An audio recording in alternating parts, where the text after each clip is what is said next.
So welcome back. We're going to continue determining the slope of a line. This next equation I have is x equals -3. As we said, slope-intercept form is y equals mx plus b. So something's fishy here. We're missing the y. So I can't even solve for y. So that should be setting up some little red flags.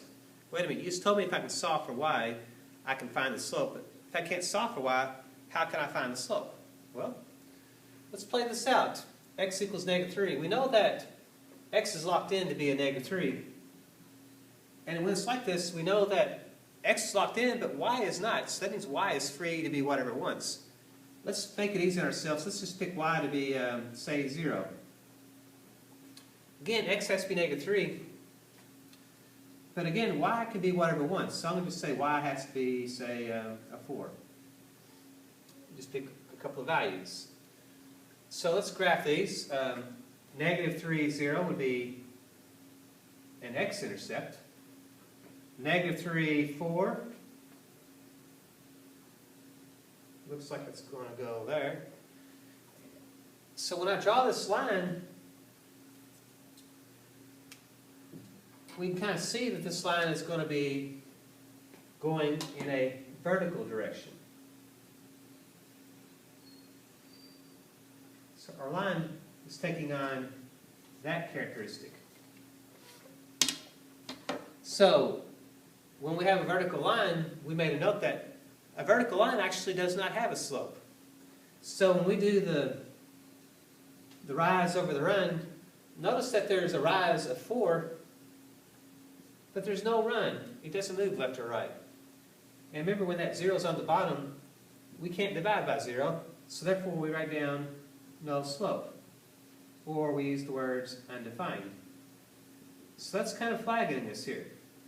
Or if we use the slope formula, we know this is 0.1 and this is 0.2.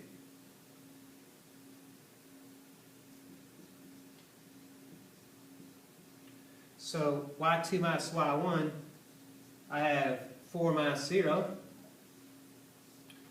4 minus 0, and then x2 minus x1 is -3, take away a -3. So I have 4 on the top. On the bottom, we know that a -3 and the opposite of a -3 is the same thing as -3 plus 3. So we have 4 over 0, and again, that's that flag that this is going to be undefined. I don't get an answer for that. So, that's kind of telling us that, well, since I can't solve for y, it doesn't have a slope-intercept form. So what that's leading us to then is this equation does not have a slope. So this is considered no slope.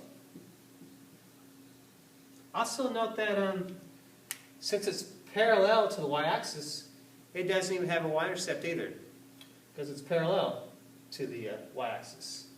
So a question like this can look a little strange, but actually there's not a whole lot of math, and it makes it pretty easy once you understand what we're looking for. So since it doesn't have a slope-intercept form, I can't solve for y. This is going to be a no slope. Okay? Stay tuned for another one.